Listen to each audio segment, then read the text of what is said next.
हमारे बीच में उपस्थित जिला शिक्षा पदाधिकारी, सभी जिला कार्यक्रम पदाधिकारी, जिला कल्याण पदाधिकारी सह जिला जनसंपर्क पदाधिकारी, हमारे बीच में उपस्थित अन्य पदाधिकारीगण, नवोदय विद्यालय के हमारे प्रधानाचार्य महोदय, केंद्रीय विद्यालय के प्रधानाचार्य महोदय के साथ ही हमारे तमाम यहाँ पर जितने भी प्रधानाचार्यगण, शिक्षक महोदय और अन्य कर्मी उपस्थित हैं, हमारे सभी मीडिया के यहाँ पर जो बंधुगण उपस्थित हैं, सर्वप्रथम मैं इस दिवस पर आप सभी को बहुत बहुत शुभकामनाएं देता हूँ।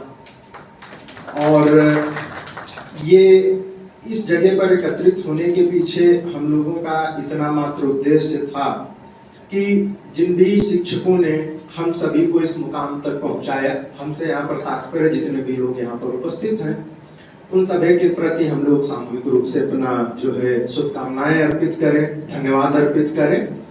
तो इस उद्देश्य की प्राप्ति के लिए हम सभी लोग यहाँ पर एकत्रित हैं और इस भूमिका में आप शिक्षक के रूप में नहीं, वरन इस उद्गार में आप अपने उन शिक्षकों के प्रति छात्र के रूप में। इसके साथ ही दूसरा महत्वपूर्ण उद्देश्य ये भी था कि पूरे वर्ष पर्यंत आप जो है बहुत सारे कार्य करते रहते हैं, शिक्षा को प्रत्यक्ष और परोक्ष रूप से बच्चों को ग्रहण कराने के लिए अपने प्रयास करते रहते हैं। मेरा मानना है कि शिक्षा ग्रहण करना, जैसे भी हमारे प्रधानाचार्य महोदय कह रहे थे कि अच्छे गुरु को खोजना बड़ा मुश्किल काम है, मेरा मानना है कि शिक्षा प्रदान करना बड़ा मुश्किल काम है। शिक्षा ग्रहण करना बिल्कुल भी मुश्किल नहीं है और शिक्षा प्रदान करने के लिए आप स्वयं समझते होंगे कि आपको कितना प्रयास करना पड़ता है बच्चों के पीछे, समाज के पीछे, या जो भी वहां पर परिस्थितियां रहती हैं उनके भी प्रति। आप सिर्फ छात्रों से नहीं रूबरू होते हैं, छात्रों के रूप में आपके सामने बहुआयामी चुनौतियां वहां पर होती हैं जिनको आपको पेश करना पड़ता है। कई बार में आपको हो सकता है वो चार दीवारी हो, कई बार में जल जमाव भी होता है, कई बार में जो पड़ोसी लोग हैं उनके भी आक्रोश का सामना करना पड़ता है। बहुत सारी सामाजिक, राजनीतिक, आर्थिक परिदृश्य का आप सामना करते हैं। कई बार है कि बच्चे जिनके पीछे आप जी जान लगाए रहते हैं वो आना नहीं चाहते हैं, उसके अन्य कारण होते हैं। तो सभी चुनौतियों से आप उसको पार ले जाकर के प्रयास करते हैं कि वो जो छात्र है आपके पास में आया है वो बेहतर कर सके, आगे बढ़ सके।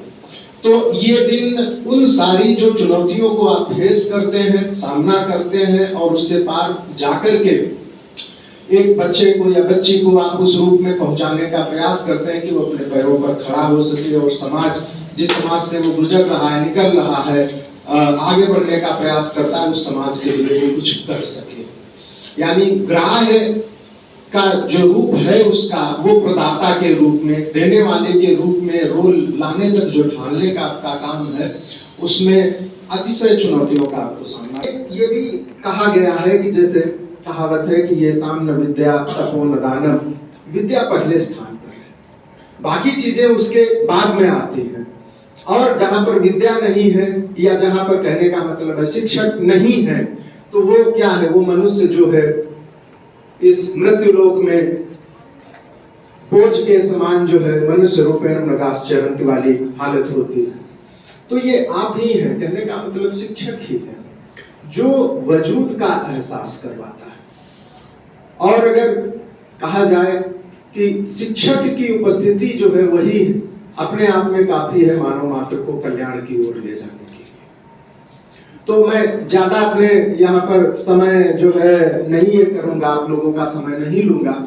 और आज के इस पावन अवसर पर जब हमारे इतने महान व्यक्तित्व के याद में हम लोग ये दिवस मनाते हैं, तो इसमें जितना भी आपको साधुवाद दिया जाए, जितनी आपकी प्रशंसा की जाए, वो अपने आप में काफी नहीं है। क्योंकि आपका एक प्रयास पता नहीं कितने जनरेशन, कितने समाज, कितने इतिहास, कितने भूगोल को परिवर्तित करता है। हो सकता है कि किसी क्षण आपको क्लास में लगता हो कि आज मैंने ये गणित सिखाई, हिंदी पढ़ाई, विज्ञान पढ़ाई, जो भी किया, लेकिन उससे कितने टाइम पीरियड, कितने एरिया का कल्याण होता है, ये शब्दों में वर्णन करना बड़ा मुश्किल है। तो आपके इन्हीं सभी प्रयासों को हम लोग सामूहिक रूप से अपना नमन करते हैं और गुजारिश करते हैं कि आगे आने वाले समय में भी अनवरत हम लोग मिल करके जो भी छात्र हैं इस जिले के, उनको एक बेहतर मुकाम तक पहुंचाने में अपना कंधे से कंधा मिला करके कदम बढ़ाते रहे। बहुत सारी नकारात्मक चीजें आती हैं, बहुत सारे और भी चीजें आती हैं, तो इसीलिए मैंने कहा कि एक शिक्षक को, जो शिक्षार्थी को शिक्षा देने का काम है, वो इसीलिए गुरु है। कई बार तुलना की जाती है आपके काम की कि एक पौधे के तरीके से आप बच्चे का रख रखाव करते हैं, ये सब करते हैं। नहीं, पौधे को तो क्या है, आपने किसी स्थान पर लगा दिया, उस स्थान की आपको पता है जलवायु कैसी है, वहां पर आप कितना पानी देंगे, क्या करेंगे, वो पौधा बढ़ जाएगा। छात्र के बारे में ऐसा नहीं है, वो आज आपके पास था, कल पता नहीं किस जलवायु में चला जाएगा, किस तरीके के समाज में जाएगा, किस तरीके की संस्कृति में जाएगा। वहां जो आपने सिखाया वो उसको कहां तक वो रिटेन कर पा रहा और कहां तक वो फिर उस चीज से अपनी चुनौतियों का, उस समाज का, संस्कृति का, जलवायु का सामना कर पा रहा है, ये आपके सिखाए हुए पर नहीं। तो इसलिए किसी भी चीज से इसकी तुलना करना बेईमानी है। आपके जो प्रयास है, आपका जो रोल है, आपका जो कर्तव्य है, उसको किसी भी चीज से बराबरी नहीं की जा सकती। वो अपने आप में अतुलनीय है, अद्वितीय है। तो मैं पुनः एक बार आप सभी के साथ में, अपने भी जितने भी हमारे शिक्षक रहे उन सभी को मैं वंदन करता हूँ, नमन करता हूँ कि हम सभी लोग सामूहिक रूप से इस एक मुकाम पर एक साथ आकर के बैठे अपनी बात शेयर कर रहे हैं। इसी के साथ में मैं धन्यवाद भी देता हूँ कि आप लोगों ने समय निकाल करके आए, हम लोगों के इस कार्यक्रम में उपस्थित हुए, और अब हम लोग आपको सम्मानित करने का काम करेंगे। धन्यवाद।